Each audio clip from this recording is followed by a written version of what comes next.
I'm ahead of the curve, and in this book review, I will be discussing Iris Chang's The Rape of Nanking, first published in 1997. So I don't have a script for this video, and I think it's because I feel that this is the kind of book that just hits you very, very hard. Right off the bat, about, I don't know, a third in, it's definitely one of the most riveting, if not the most riveting books that I've ever read. And that's precisely because of the descriptions of what actually happened. And for anyone who isn't filled in on the premise of the book, it's essentially recounting the 1937 invasion of the Japanese army in Nanking, China. And there were 300,000 civilians and soldiers systematically raped, tortured, and murdered. The death toll exceeded that of the atomic blasts of Hiroshima and Nagasaki.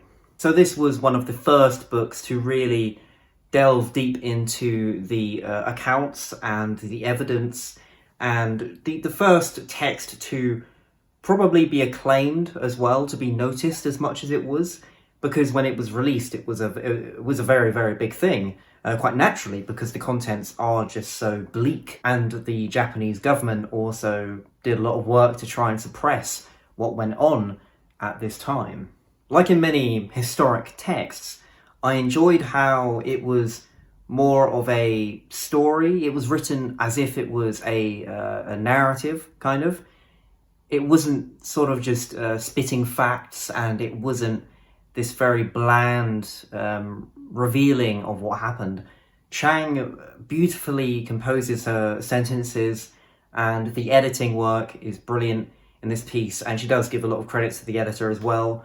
And yeah, I'd agree, the editing of this book and just the whole picture together, the information and the way it's put down, it's very well done. Of course, because the subject matter is so mature, lack of a better word, it's difficult to write the sort of things down that's in this book that cover rape, pillaging, and I'm sure YouTube won't enjoy me saying these words out loud, but that's where we've got to in the modern world, being restricted of our speech. But anyway, the contents of this book could easily be dismissed as a push on an agenda of some sort, and it has been accused of this. Chang received many death threats. Many people did not like that this book was written in the first place and published, and thankfully, though, the majority of people acclaim this book as being a definitive account, or at least a definitive collection of accounts and evidence of what really went on in Nanking. So when I mentioned that the book is in a narrative kind of style, I mean that in the sense of it starting off, of course, with a foreword, and it even shows you a map of the location, Nanking. But interestingly, it goes on to, so there are different parts, and what I liked about this was that it was all in sort of chronological order, and that might be self-evident for this kind of book. But the way that she did it was sort of like building it up in a sense. And like I said, it could have been very, very dry. And just the way that she wrote it with such passion and care for the truth of what really went on, it really seeps through onto the page. And yeah, and she also talks about the Heroes of Nanking, which surprisingly, one was a Nazi, and he was probably one of the biggest legends in helping the people of Nanking from all the violence that they were subjected to by the Japanese soldiers. And he, even though he was a Nazi, it's quite clear that he still had a sense of morality. I mean, that isn't to say that Nazis wouldn't. It's to say that obviously their title precedes them. But what I mean by this is that, like in the book Ordinary Men by Christopher R. Browning, which I would highly recommend, that's sort of World War II, recounting what happened there in the trains and so on. In that book, Browning made the point that, yes, these people might be Nazis and they might be prison camp officers, but they do have that innate sense of morality that we all do, right? And they did have a conscience. And what this man, I'd like to get his name, although I'm going to get the name. Okay. Because this guy, this is the thing, like, people will say, oh, well, he's a Nazi, he couldn't have done anything good. But I think where credit is due, it should be given. And that's precisely my mentality when it comes to what this man did. He, for example, he would have sort of this immunity when he was walking around, Chang discovered from documents. And the Japanese soldiers would hesitate to confront him because the government told the Japanese not to interfere with the Nazi party because obviously at the time in 1937 they were in arms, so, or at least on positive terms, and so he did have an immunity when it came to stopping some crimes and helping some of the villagers. But that doesn't negate what he did, because I can see many people saying, oh, well, he didn't get any repercussions from it.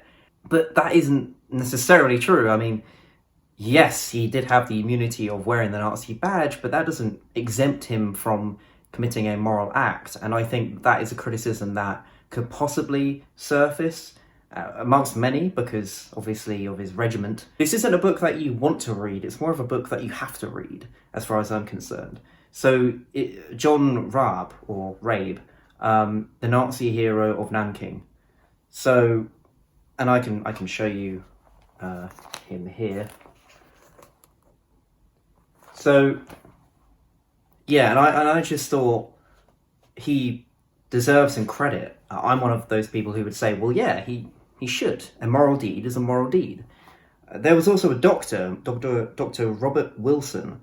He was a surgeon he was driving around at the time, or at least no, there was, the surgeon, and there was a teacher as well. I won't show you their photos, but you get my point. They were sort of driving around and helping anyone that they could find, and some of these didn't have immunity, like the doctor didn't, and the teacher didn't, or the professor, and there was humility in such a place where death was in the air. The rivers even ran red with blood because of all the bodies that were dumped in it.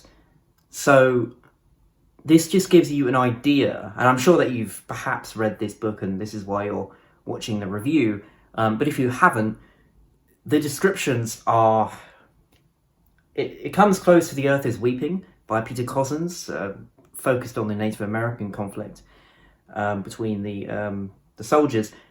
It comes close to that, and I would say that it supersedes that, and that's because of the details. The details within this are not really something that I can comfortably recount. I don't really think it's necessary. I think, just think of the worst things possible, and you'd probably find it in the book. And you probably couldn't think of the things that would happen in the book because of how obscurely depraved the actions are that the Japanese soldiers subjected onto the civilians and the Chinese soldiers. It was it's unprecedented, the things that were done. And as I said, I won't go into those details. I just implore you to read the book if you haven't already, because once more, it is a book that you don't want to read. And at times I was feeling sick, and I'm pretty good with this sort of stuff. I read a fair amount of history, predominantly Nazi Germany, the Holocaust, but even I was feeling quite sick throughout. And so this book isn't for the faint of heart, but it is for people who want to, I want to say, show their solidarity to the past and what happened to these people. But at the same time, I know that nothing can cleanse the hands of what was done by these soldiers, these Japanese soldiers. Nothing can acquit them of what they did. And by reading this book, we can't prevent what happened, but we can understand it, and we can at least understand it enough to try and prevent it happening again. And this was one of the points that she made in the foreword and the conclusion of the book, which was essentially quoting the famous figures who fundamentally say that if we forget the past, we are liable to replicate it in the future. And I think that is the overarching theme of any history book, really. It's to read it in the sense of trying to prevent this atrocity from happening again. And I just really enjoyed Chang's input, her personal input, and there wasn't too much of that either. It was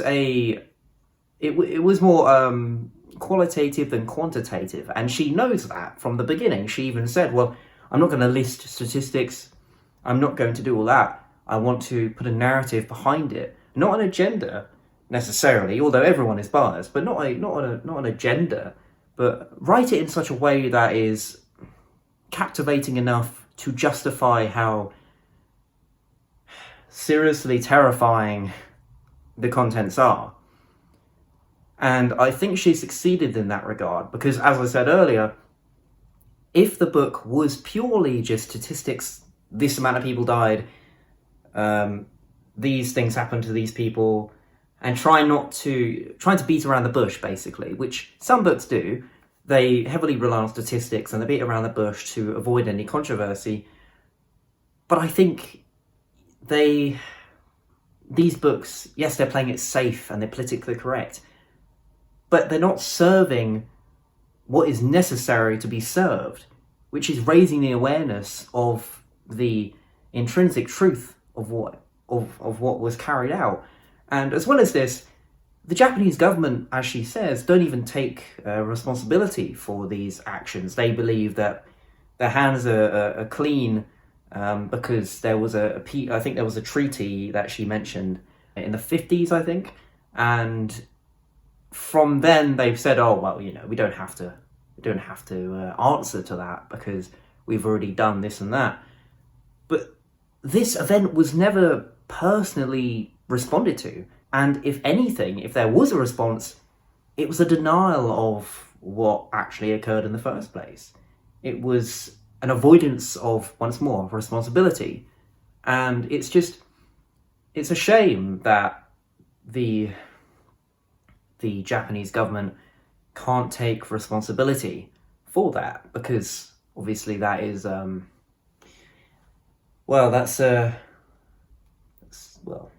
it's transcending the word disrespectful. But I don't really know what can describe that level of disrespect, negating the hundreds of thousands of lives that were affected in this. I think it lasted 8 weeks of this 8-week bloodbath. So I don't know what else I want to say about this book. I think I've said all I wish to say, which is, if you haven't read this already, it is not pleasant.